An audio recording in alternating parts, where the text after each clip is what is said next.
Hello everyone, welcome to Moments with MindLeaps. My name is Rebecca Davis and I'm the founder and executive director of MindLeaps. And on these Friday afternoons, we have a chance to connect with our community around the world. All sorts of different people, artists, choreographers, musicians, educators, and community researchers who are using the power of the arts and education in different ways to lift up youth and their communities. And our next guest is joining. Let me go ahead and accept so many of our friends. And today's guest is Colleen Simon. And Colleen is a Holocaust and Genocide Studies educator. Hi, Colleen, how are you? I'm fine. How are you?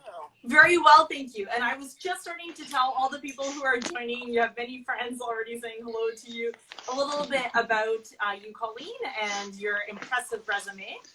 Colleen is a lifelong educator. She's currently a PhD candidate in Genocide and Holocaust Studies. She is a museum teacher fellow from the United States Holocaust Memorial Museum, and is currently a humanities teacher at a middle school in Connecticut. And in her spare time, she wins awards from organizations like Voices of Hope and goes to Rwanda to teach students. Colleen, if I was to read your entire bio, we would not even get to the interview part. Oh, you're so kind, Rebecca. Thank you so much for being here today. You have so many friends. One of my favorite choreographers, Anderson, joining, as well as, of course, Debbie and Bashir and Vedis, your fan group in Rwanda. Thank you, Colleen. Oh, thank you. I probably should start with an easier question, but I'm going to start with one of the questions that I know will lead us to a very interesting conversation. Okay. With all of the things that you're interested in and you've chosen to study and commit yourself to in terms of the pursuit of knowledge, how did your PhD topic lead back to Holocaust and Genocide Studies? You knew it was coming, didn't you? I did. So, but actually, that's a lot easier than I thought, because I had been in, I've always wanted to get my PhD since I was a little kid. I'm one of those weird people. I love to be in school and I love learning. And then this opportunity came through Gratz. It was all online. I said, oh, I can do this. And you know, I kept looking for a topic. It's really hard to narrow it down because there's so many things I love, and I thought I was going to look at the history of enslavement in my community, and then I had this opportunity to go with Carl Wilkins to Rwanda, and my brother-in-law, who has a PhD, he said, "No, you can't go. You got to concentrate on your PhD. You got only do things you're going to put in your PhD." And I'm like, "No, I want to go. I want to go." So I went, and it changed everything. And I remember that time and being with Carl and his energy and what he taught us. It was like, I want to look at Carl's work and what he did, because I'm sure most people know, but Carl was one of two Americans who stayed behind in Rwanda, and he just made it seem so normal, like that's just what you do. And I wanted to study that more.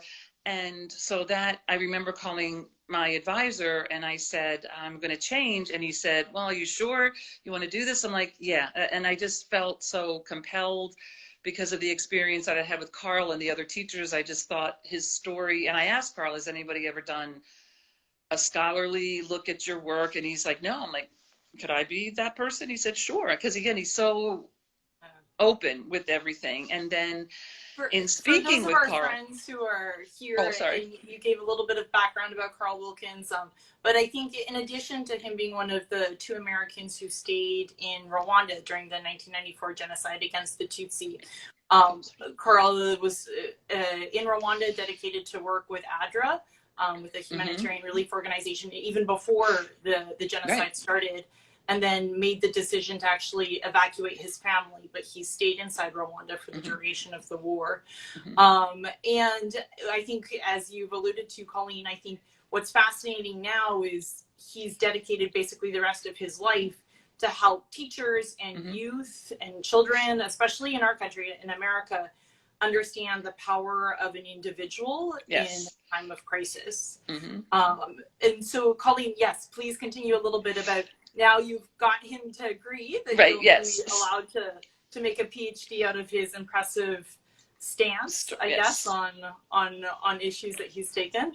Right. So looking at rescuers and why they make the decision. But it was interesting in talking to Carl, all of a sudden he says to me, I wasn't the only American that stayed. I was like, what do you mean? He said, and there was a nun, Sister Charles Marie, who was out in the more near Butari. She was out in the country. Carl was in Kigali, the capital, and he connected me with her, again, very generous, and he connected me with Sister Charles Marie. And so I doubled my pool of people, but it was just talking with Sister Charles Marie, who had a very different experience and she's chosen to remain quiet and not, that's her choice. I mean, she stays committed with people and connected, but she doesn't really share her story. And so because I think Carl helped me help her to trust me and tell her story as well.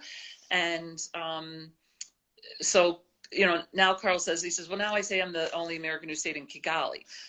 But that just really opened up a lot with my knowledge. And then Carl has been very generous in helping me connect with people and talk to people and learn more about his story. And so it's been quite an honor to do that. And when the PhD is published, when it goes through completion, what do you hope kind of the wider public or the scholars around the research connected to 1994, what do you hope is kind of like the outcome or the moments of reflection or enlightenment that come out of this contribution to the body of work around genocide studies? So again, I choose to look more at the prevention side of it, and there's a lot of scholars that have studied prevention and rescuers and how we can do this. But I just think you have the story of two Americans who, and it's about that connection that you make. And I really believe that's, in speaking with Carl and speaking with Sister Charles Marie, it's that connection that they made in Kigali and in Butari and with the community. And so they didn't have a choice but to stay. And I just think that piece of connection, and Carl still talks about that, getting to know people and connecting with people and in the small ways. And he's the first one to say what I've also learned is sometimes he gets overwhelmed with his story because people are like, I could never do what he does. I could never do what he does. But that's not his message. Is we all have the power to do something. And I think that's important for educators to hear, for people to hear. It's just, we all can do what we can do, and we all don't have to do these, and it sounds off, but I'll never be in his position, and I'm glad that, but we all have choices every day that we can make. And that is the power of their story. I think that's, and like you said, and his continuing of going back to Rwanda, but just looking at the progress and the growth and everything that Rwanda has become, and sharing that with people and seeing that hopefulness. And I think that's a huge part of everything we do, is that hope, to keep that hope. I think this idea of connection is certainly so powerful in Carl's work and those that have been lucky enough to connect with him. And I think one thing that I always think about when I hear Carl speak with children and youth is that although he tells his story and he talks about Rwanda, he doesn't really make it somehow about Rwanda. There's like this universal lesson that you can pull out for whatever your environment is, to kind of inspire the individual, or in many cases like the student, to get excited about whatever they're excited about in the world, and then apply that idea of taking action. It reminds me, and you've probably heard this quote with all of your research around genocide studies, Colleen, but Don Cheadle was being interviewed once, and people were asking him something similar to what you were just saying. People were asking Carl, was like, how could you do that? And like, I could never do that. And like, Don Cheadle was like, look, he's like, when people ask me, like, what should I do to like stop the genocide in Darfur, which was the work that he was connected to, he says, like, I don't know what you should do. He's like, that's exactly your job. He's like, you're supposed to figure out what you want to do about that issue. He's like, if I give you the answer, then like that wasn't the whole point of this personal growth moment for you. Right. And I really like that idea, how these kind of mentors of ours really put the emphasis on the person receiving the message to then take their action around it. Right. And that's right. And Carl's very much based in that. And I think that is another part of it, is that we can all do something. It doesn't have to be huge. It doesn't have, but we all have that power to do something, and we can all make a difference. And it is, you find what you can do at what you're comfortable with, but just that, today here's like, inaction is a choice. So just choose action and do something, and it all will come together, and it's all great. Yeah. Even if it's like someone giving you a pair of shoes and cutter before you get on the airplane. Kindnesses go a long way. I mean, those are it's the little things that people do that stay with you and then make you want to be better, right? It's exactly true. It's those little acts of, it sounds so cliche, those little acts of kindness, but they can change everything. Yes. Colleen, another idea of this connection, I think, is something that I'm always curious about, how you do this as a humanities teacher in a middle school, because you're working with youth, right? These younger American students, and then you're working often, and now with the connection with MindLeaps frequently, with Rwandan youth. Like, what are the connections? What are the parallels? What do you see as things that are similar and different between these different groups of youth? Well, again, it's what strikes me. I think it's like kids are kids. Like youth are youth. They share so many things. And I just told the story when Debbie and I were in Rwanda, and we were going to the Umbunutu festival, and we're on the bus, and with all these high school kids, and they're all singing and laughing and having a great time. And it just was like, oh my gosh, that's what American kids do. And this year we went on a little field trip on the bus, and it was like they're singing and talking, and so there's so similar. They share those same fears, insecurities, wanting to be seen and heard, and having opportunities and choices, and they share all those same things, and it's amazing. And I think that's what people have to get out and see it, because it's like we really are more the same than different. Yes, it's amazing. And it's wonderful. I remember talking to you and Debbie before you flew out to Rwanda, and I was like, there's this one thing on your itinerary where you're going to ride on the bus with the kids to this performance. And like both of you were like very nice and polite to me, but I could see like in your eyes, you're like, why do we need to ride the bus with the kids? Like, why is this a significant part of our trip? I thought it was so awesome to see you guys like get off the bus and you're like, that was so much fun. Because that's what we do. Like, because Debbie's also, that's just what we do. This is our world, and it's makes it very comfortable and very transferable to go on a bus with a bunch of kids. It's the same. And so we've already started talking about it, but as we said in our opening remarks, Colleen and our fellow friend here, Debbie Mahler, who will be a guest on Moments with MindLeaps this month, have shared like these moments of what it's been like to actually serve as volunteers at MindLeaps inside Rwanda. As like now you've been back in the United States for a while, when people ask you like, what did you do, or why did you go, or like tell us about it, and they like have like 15 seconds to listen to you, how do you try to like encapsulate that experience? Like, what's like the one highlight you share with people? That's the hardest question, because and Debbie would understand this, because I just really can't articulate it, but I just knew I needed to be there. Because again, going back, because Debbie was on the trip when we went with Carl 3 years ago, and he took us to this little dance place we thought called MindLeaps, and just blown away by what the kids were doing and how welcoming they were, and just the whole vibe of the place. And then during the pandemic, Debbie had this idea. She was talking about it, how she's tutoring online, and I'm like, oh, I want to do that. Can I play? And so we had all this time to get to know these kids through the video. And then when the pandemic lifted and we had the opportunity, like, for me personally, probably if I didn't have the connection doing it Mm. online with the teaching, I wouldn't have known about it, but I felt like I know these people, and, Yeah. and I really want to meet them in person and get to know them better. And part of it was also like, if I can meet them in person and see how it all works, then I can do it better.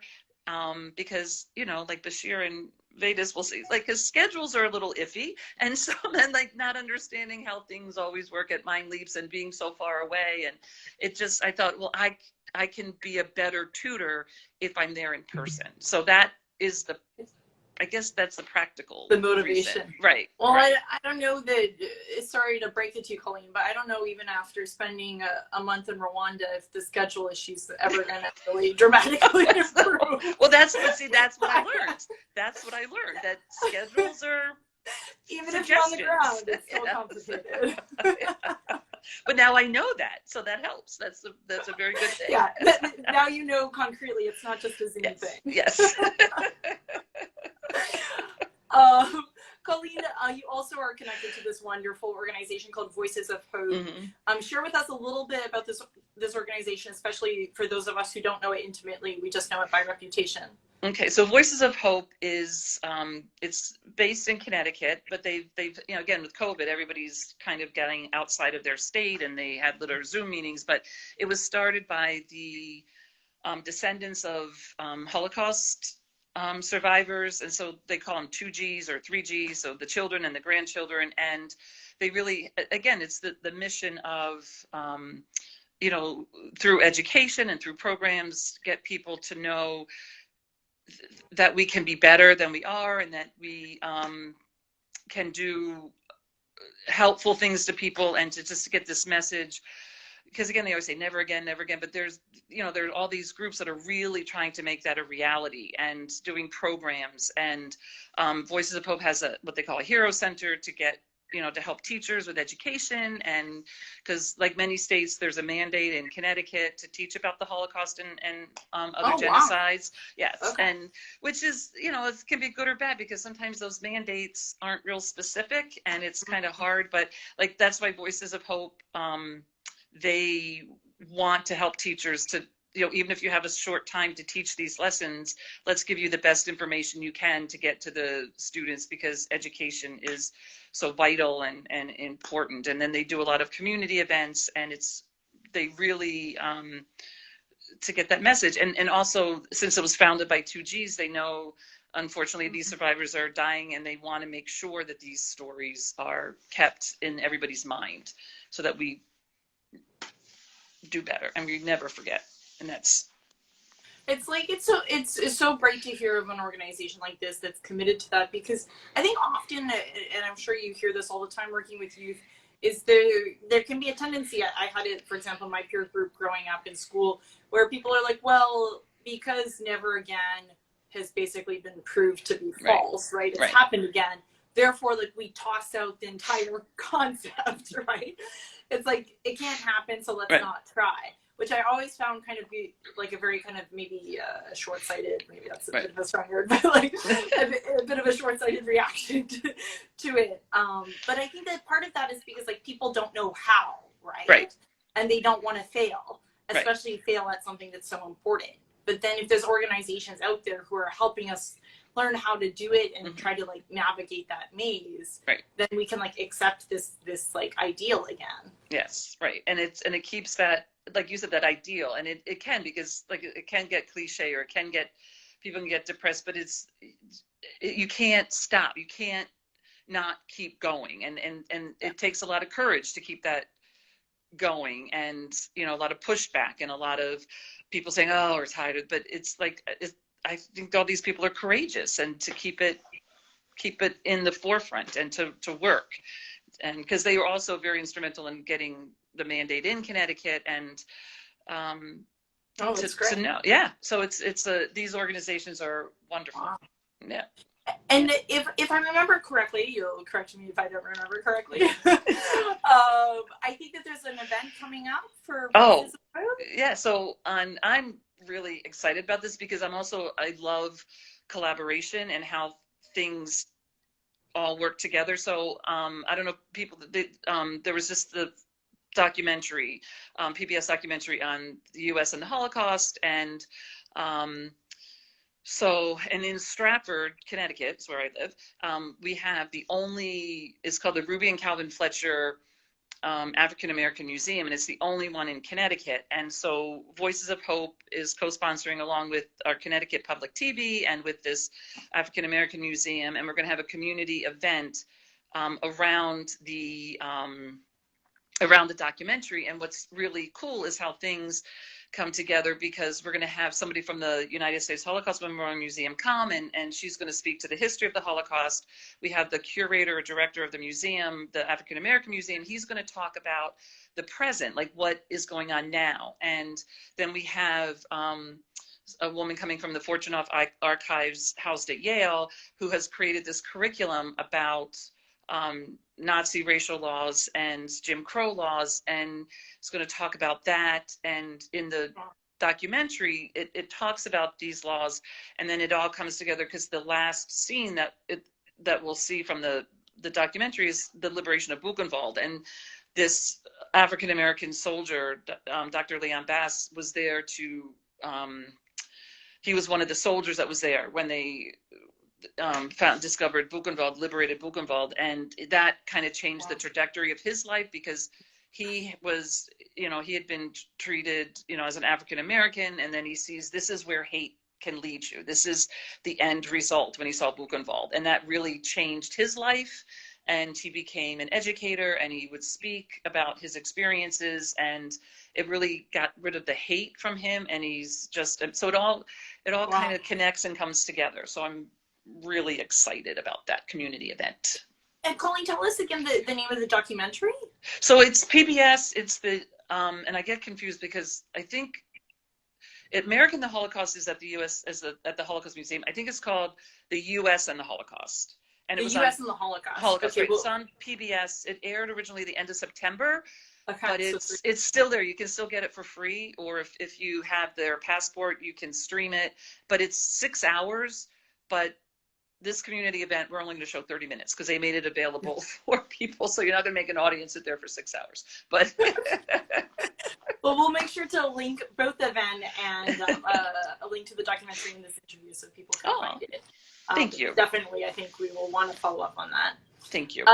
Colleen, so now you're completing a PhD. We've talked about these different areas of work that you've committed to. What's something that you still want to do in the education field? Like what's something where you're like, oh, I just feel like I need to like dig my teeth into this, or I need to join this, or I need to do this. Right. Well, it's just, because when you have, and this is when you're so passionate about something and you see something that needs change and you believe in something. And so I teach at a small school, and I would really like to reach out to other people, or I teach middle schoolers. I would like to either work at, not as, but as an adjunct, or teach a course at a university, or work with youth groups, or I was just talking to somebody today that, there's these great curriculums that I would just love to be able to teach the whole curriculum to people and to the students, because it's really, the people of today that are in high school and college, they're the ones that have to carry this forward. And a lot of them don't know these stories. There's a lot of adults that don't know these stories. And I just think it's really important to reach these students, or even ideally I would love to teach pre-service teachers and about teaching these important histories and how to do it in fact-based, so it's not political, but it's, these are facts, and this is a truth. This is what happened. This isn't my opinion. That's the information, right? This is the research. And I think whereas I'm getting older, you're running out of time, but so you want people to hear this message because it's powerful. I think that's such an important element that you share too, is because I think a lot of people, just like I shared, like many of my peers kind of, used an example of failure to then like discard the value. And I think that it's also true that people can put on like a spin or make it like a fad or tie it to like a topical issue, which is also good to understand today's relevancy. But then also like minimizes something that's like such a universal issue of humanity, right? It's like, how do we get along? And when we don't get along, one of the worst incarnations of that is genocide. Right. And that's, so I'm going to interrupt you, and I'm going to bring up this point because I want to, because when you said that, because again, it's the prevention, and even if you don't say never again, and when I was at MindLeaps, I saw that in action, because I think, again, you're in this beautiful space and everybody is kind and giving and works their hardest and works with each other, and they're there for each other and dance, and there's a trust because, you know, we saw the kids being lifted, or we saw the kids fall. I'm like, oh my gosh, they're gonna, and plus, you know, if people that don't know, MindLeaps, it's a hard cement floor, so if you fall, it's gonna hurt. And so sometimes there's holes in it too. Yes, if we're being but honest. There's this element of trust, and then there's this element of welcome. You know, Debbie and I are women of a certain age and just welcomed. And my favorite compliment that we got, because some of the students wrote letters, my favorite compliment was, "You're old, but you're energetic." I'm like, okay, I'll take that. But just being so welcomed, and just the kindness, and just the feeling when you're in that MindLeaps space, and the students talking about fighting for their education and the importance of education and not grumbling. And this was summer. They're taking extra classes. I mean, we had some students, because Debbie and I think we taught 6 separate classes over 2 days, not in one day, and we had some students that wanted to come to every single class because they wanted to improve their English. And that's like, and yeah, it was just, and everybody, all the staff, and it's just a family. And if I can tell one obnoxious story, but not obnoxious, but it's a very American-based story. So one day, this is when you had gone back, and because you celebrate each other, everybody celebrates each other. So we went to visit Sandrine, who had just had a baby, and we took this ride, and again, like any family, when you're going to see somebody having a baby, they're like, okay, we're going to bring some rice and chicken and soda and diapers, and okay, great. So Debbie and I, she'll attest, we go on this ride and drive for like an hour or whatever, and we get to Sandrine's house, and okay, I'm expecting chicken cut up in a cellophane package. It was a chicken, and it was still alive. And again, it's just those little moments when you're like, oh, but it's just that, and they're like, yeah, it's the chicken. I'm like, oh, it's just like how you think, but it just reminds you that, you know, there's other ways of living and other ways of interpreting things, and it's a great experience. But just the joy, just to celebrate each other and celebrate family things, and the whole office went. I mean, everybody went, and it's no gossip. Like Debbie will tell you, like, nobody gossips about anybody. Nobody's back talking about anybody. It's just such a positive, amazing place to be. You know, it's interesting, your comment about gossiping, because I've also noticed that, especially, like, you know, coming out of like the American dance world, we're very good at gossiping. It is interesting how that doesn't really exist. And, you know, I've kind of asked in like indirect ways about that, and I often hear the response back, like, you know, they kind of look at me like, first of all, like, your question is stupid, Rebecca. And then, and then the answer comes back like, but we're like so busy fighting to move forward. Like, why would we spend time talking about that? Right? And it's like this forward momentum. And then, like, you can see the results. You can see somebody who you think there's no chance that this child is going to get all the way through school or life or like develop a positive vision, and they do. And it's like so many of these things that, like, if you take out these distractions and this negativity, like, actually so much is really possible. Yeah, right. It really, and that's the message. So much is possible. So much is possible. It really is. I believe that. Colleen, I have more stories that I want to share, but it's probably okay that we're running out of time because they might not be appropriate to share online. But I did promise all of our Carl Wilkins friends, I promised that I would ask you this question online, which is, since you are known to be a voracious reader, what is your all-time favorite book? Wow. Because again, I love to read, and it's really hard for me to pick a favorite book, but right now there's 2 books that are in my heart and in my all right, I can tell you my all-time favorite book, which will surprise you, which is All Quiet on the Western Front.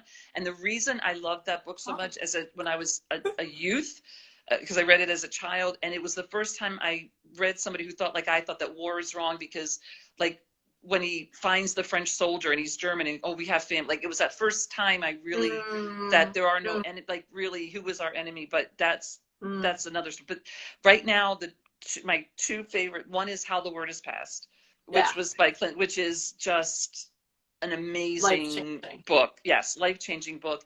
And then the book that I just finished was, I'll say Le Petit Pays, or The Small Country, which again, I love books that put you in a place in an unexpected way and tell you from the perspective, because it's about a young boy, he's living in Burundi, his mother's Rwandan, his father's French, and it's just, you know, growing up. And again, it's like kids are dealing with the same kind of turmoil, in that inner turmoil, and they need support and love. But the book also, it's a really powerful part where it just talks how easily hate can take over and how we have to really fight that.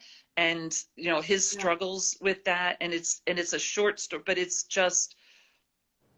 a really raw look at humanity and what we can be and what we might be. But that book just really has stayed with me a long time, and also How the Word Is Passed. But I also like fun summer romantic books, but I do tend to go for those. Those ones we're not going to link to. Right. Colleen, well, you know what book I'm going to be reading next. Thank you very much for this recommendation. Yes. And a shout out to our friend Mathilde. I think somehow the recommendation Mathilde came from her. Right. Yes. Well, Colleen, thank you so much for sharing these reflections, especially bringing back warm memories from this summer in Rwanda. You are so close to our hearts, and I represent all of MindLeaps, I think, when I say that. And we can't wait to see you again, hopefully in Kigali. Yes, hopefully too. Next year in Kigali, that's what they say, right? Debbie would know. Yes. Thank you so much, Colleen. We appreciate Thank you. Time, and thank you everyone for joining. Bye-bye. Thank you. Bye-bye.